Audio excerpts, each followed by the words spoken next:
Hello everyone. तो आज हम स्टार्ट करेंगे क्लास 11th का चैप्टर फर्स्ट, जिसका नाम है सेट्स। तो चलिए शुरू करते हैं। सबसे पहले सेट होता क्या है। सेट एक well defined collection of objects या फिर एलिमेंट्स। सेट एक वेल डिफाइंड कलेक्शन होता है ऑब्जेक्ट्स या फिर एलिमेंट्स का। अब ऑब्जेक्ट और एलिमेंट्स क्या होता है, ये एक सेट का पार्ट होता है और सबसे इम्पोर्टेंट पार्ट होता है। इसी से मिलकर सेट बनाया जाता है। फिर हम इसे कुछ एग्जांपल से समझते हैं, जैसे कि collection of vowel in English alphabet. तो अगर किसी से भी कोई क्वेश्चन पूछोगे कि वोवल्स इंग्लिश अल्फ़ाबेट में कौन कौन से हैं, तो सबका आंसर सेम ही होगा, AEIOU। वैसे ही integers whose squares are less than 50, वो इंटीजर्स जिनके स्क्वायर करने पे 50 से कम आंसर आए, जैसे कि -7, -6, -5 से लेके 7 तक। और अगर ऐसा कोई क्वेश्चन हो जिसमें सबके आंसर अलग अलग हों, जैसे कि the collection of good cricket players of India, यानी कि कोई तो बताएगा धोनी, कोई रोहित शर्मा, किसी का फेवरेट कोई होगा, किसी का गुड होगा कोई। वैसे ही ये वेल डिफाइंड सेट नहीं है, तो इसका मतलब ये सेट नहीं है। फिर आती है कुछ बेसिक नोटेशंस ऑफ सेट्स।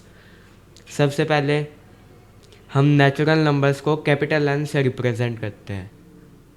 फिर होल नंबर्स को कैपिटल W से, और इंटीजर्स को हम Z या फिर कैपिटल I से रिप्रेजेंट करते हैं।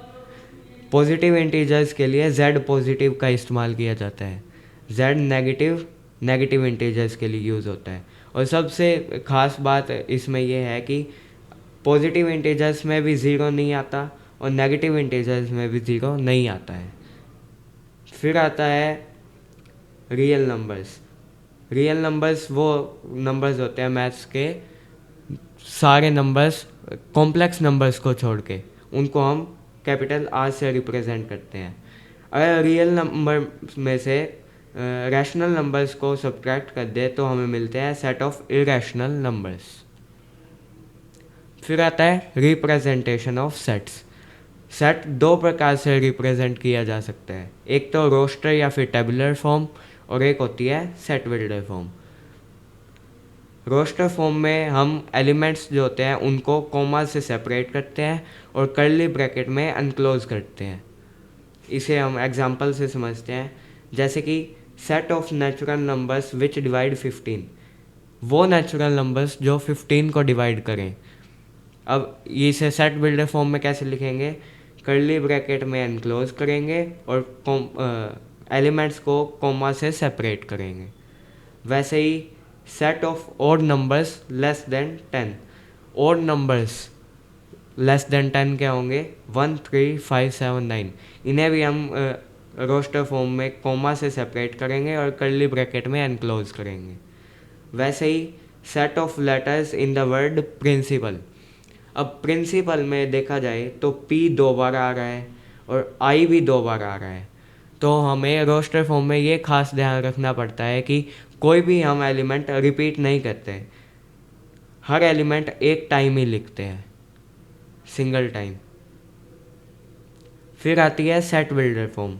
ये वो फॉर्म होती है जिसमें हर एक एलिमेंट की कॉमन प्रॉपर्टी होती है सेट के आउटसाइड एलिमेंट से अलग, यानी कि हम इसे मैथमेटिकल लैंग्वेज में दिखा सकते हैं या फिर इंग्लिश लैंग्वेज में दिखा सकते हैं, जैसे कि AEIOU। अब हमें सब पता है ये सारे एलिमेंट्स क्या कॉमन प्रॉपर्टी शो कर रहे हैं, कि ये सारे इंग्लिश के वोवल्स हैं, इंग्लिश अल्फ़ाबेट के वोवल्स हैं।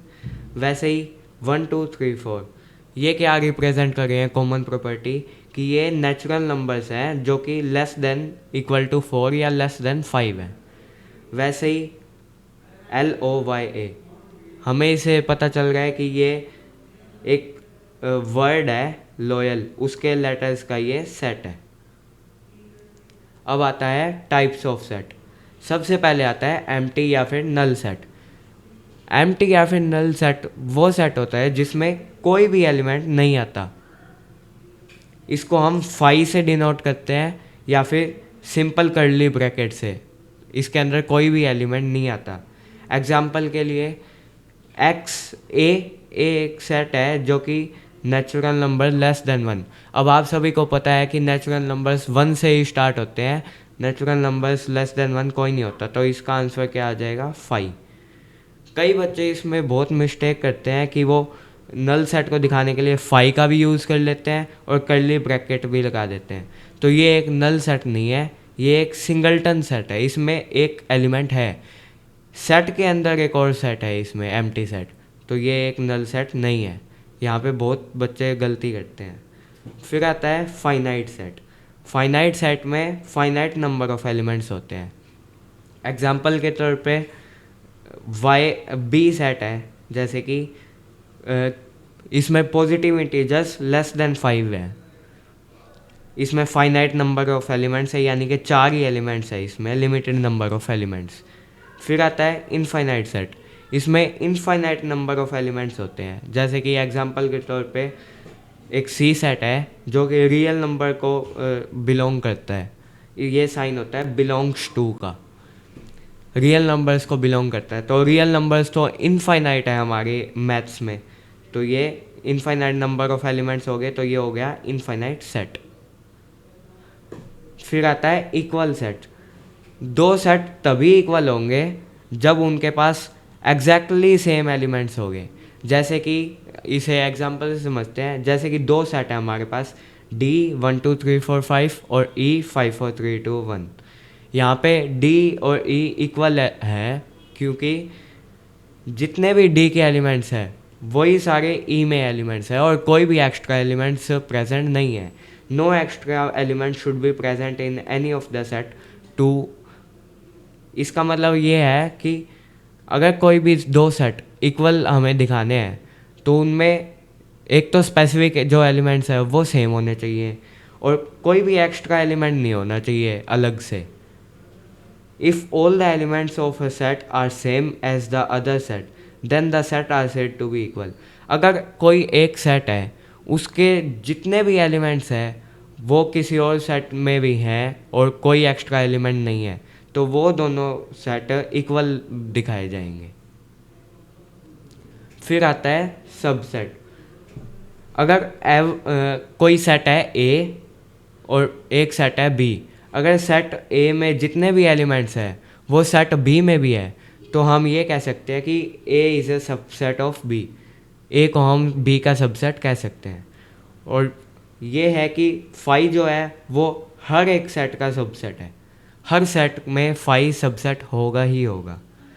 और अगर कोई सेट है एक्स और वाई, तो इसमें अगर एक्स के जितने भी एलिमेंट हैं वो वाई में नहीं आ रहे हैं या वाई के जितने भी एलिमेंट हैं वो एक्स में नहीं आ रहे हैं, तो हम उसे सबसेट नहीं कहेंगे। ये होता है not a subset of sine, यानी कि किसी का एक्स वाई का सबसेट नहीं है। अब आता है number of subset in A set. एक सेट में कितने नंबर ऑफ सबसेट हो सकते हैं।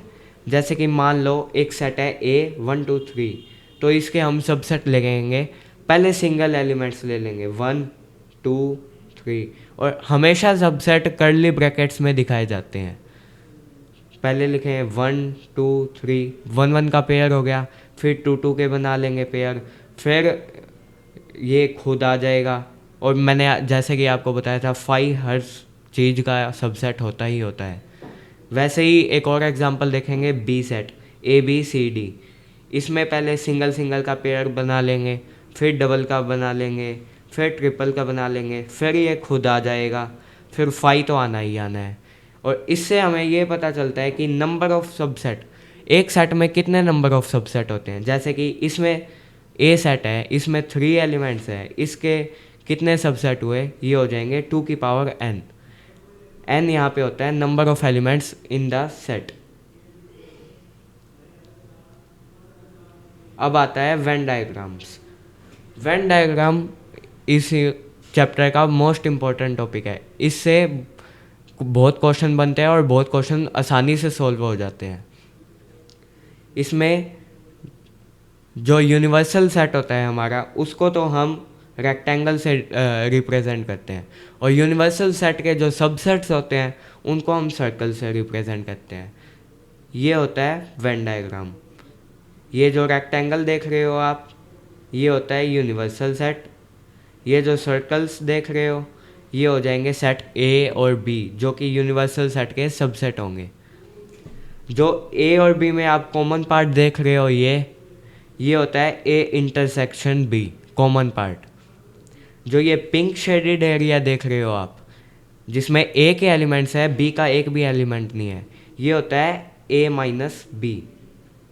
ये होता है ए माइनस बी। और ये जो रेड शेडेड पार्ट है, इस जिसको आप देख रहे हो, ये होता है बी माइनस ए। फिर आता है ऑपरेशन ऑन सेट्स। दो टाइप के ऑपरेशन होते हैं सेट पे। एक तो होता है यूनियन ऑफ सेट्स, एक होता है इंटरसेक्शन ऑफ सेट्स। पहले हम यूनियन की बात करते हैं। यूनियन ऑफ सेट्स में अगर कोई दो सेट है ए और बी, तो ए यूनियन बी कैसे लिखा जाएगा?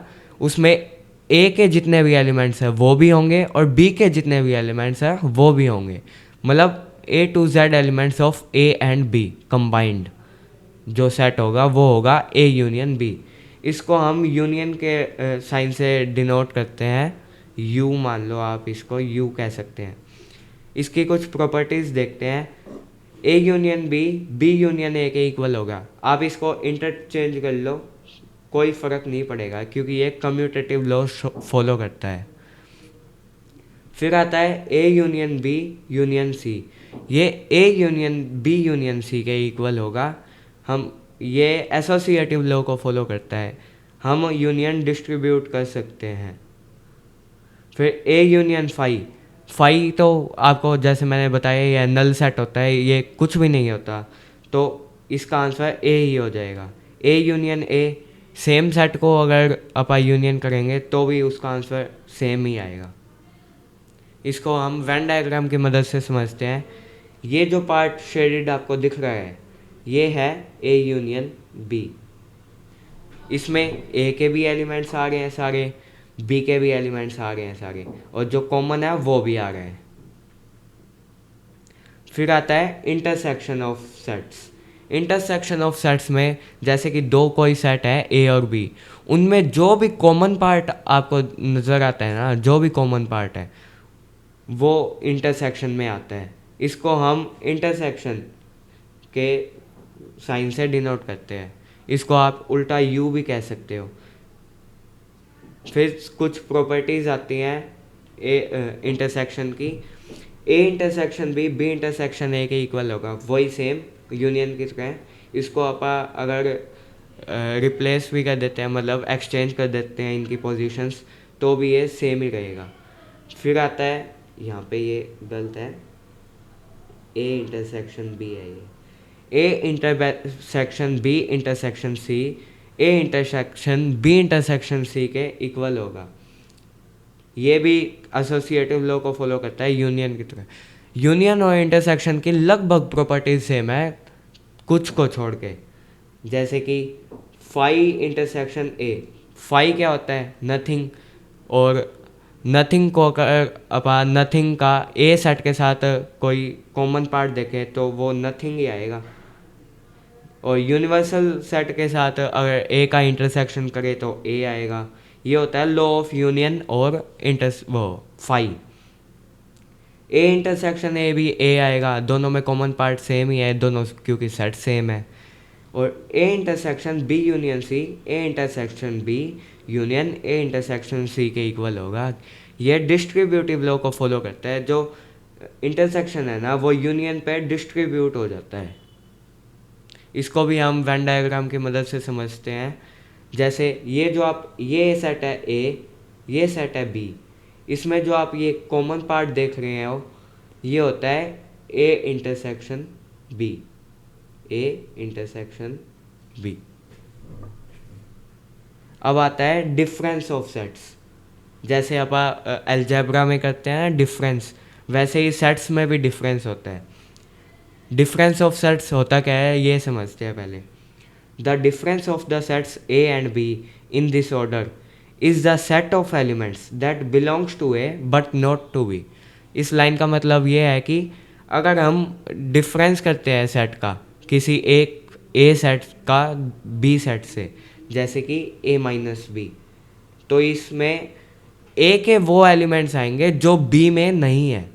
जैसे कि दो अपन इसको एग्जांपल से समझते हैं। जैसे कि एक सेट है ए 1 2 3 4 5 और एक सेट है बी 4 5 6 7। तो ए माइनस बी क्या होगा, ए के वो एलिमेंट्स जो बी में ना आए।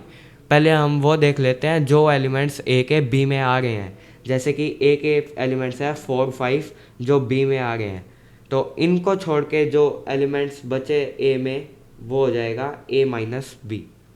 वैसे ही बी माइनस ए, बी के वो एलिमेंट्स जो ए में आ रहे हैं वो देख लेते हैं। ये आ रहे हैं 4 और 5, इनको छोड़ के जो जितने भी बी में एलिमेंट्स हैं वो हो जाएगा बी माइनस ए।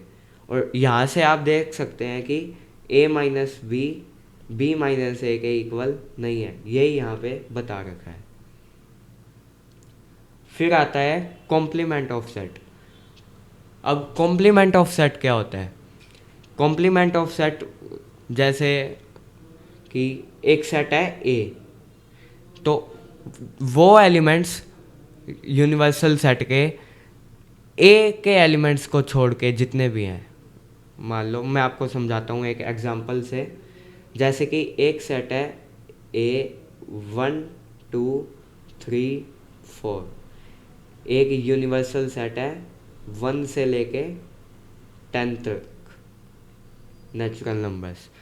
तो ये कॉम्प्लीमेंट ऑफ सेट यानी कि ए कॉम्प्लीमेंट क्या हो जाएगा, यूनिवर्सल सेट के वो एलिमेंट्स ए के एलिमेंट्स को छोड़ के, यानी कि 1 से 10 में से हमको 1 to 4 छोड़ देने हैं, तो ए कॉम्प्लीमेंट क्या हो जाएगा 5 से लेके 10 तक। इसकी हम कुछ प्रॉपर्टीज़ देखते हैं। जैसे कि A union A complement universal set के इक्वल होगा। यहाँ से हम एग्जांपल से देख सकते हैं। ए सेट है 1 2 3 4, ए कॉम्प्लीमेंट है 5 6 7 8 9 10। अगर हम इसका यूनियन करें यानी कि दोनों सेट के सारे एलिमेंट्स ले लें तो यूनिवर्सल सेट बन जाएगा। यही यहाँ पे दे रखा है। ए इंटरसेक्शन ए कॉम्प्लीमेंट 5 होगा। ए तो सेट है कोई अलग, ए कॉम्प्लीमेंट है ए सेट को छोड़ के जितने भी एलिमेंट्स हैं, तो उन दोनों में कॉमन पार्ट तो कुछ आ ही नहीं रहा, तो वो हो जाएगा 5। इसको हम बोलते हैं। फिर आता है ए कॉम्प्लीमेंट का कॉम्प्लीमेंट, ये डबल कॉम्प्लीमेंट होता है, यानी कि ए कॉम्प्लीमेंट का भी कॉम्प्लीमेंट। ए कॉम्प्लीमेंट को छोड़ के जितने भी नंबर ऑफ एलिमेंट्स या एलिमेंट्स हैं, तो ये ए के इक्वल आ जाएगा। इसको हम डबल कॉम्प्लीमेंटेशन भी बोलते हैं। फिर आता है फाई क्या होता है, नथिंग का कॉम्प्लीमेंट क्या आ जाएगा, सारा जितना भी है, यानी कि यूनिवर्सल सेट।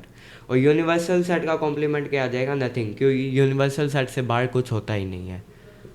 फिर आता है ए यूनियन बी का होल कॉम्प्लीमेंट।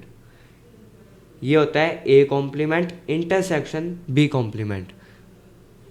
और इसी के जैसा ही ए इंटरसेक्शन बी का होल कॉम्प्लीमेंट होता है, ये होता है A complement union B complement. इसे हम डी मॉर्गन्स लॉ भी बोलते हैं और ये बहुत इंपॉर्टेंट है। ऐसा क्यों होता है, ये क्योंकि जो यूनियन है वो इंटरसेक्शन में चेंज हो जाता है कॉम्प्लीमेंट आने के बाद, वैसे ही इंटरसेक्शन यूनियन में। इसी के साथ हमारा चैप्टर समाप्त होता है। अगर आपको कोई भी दिक्कत हो तो कमेंट सेक्शन में हमें ज़रूर बताएं, कोई भी डाउट हो वो भी बताएं।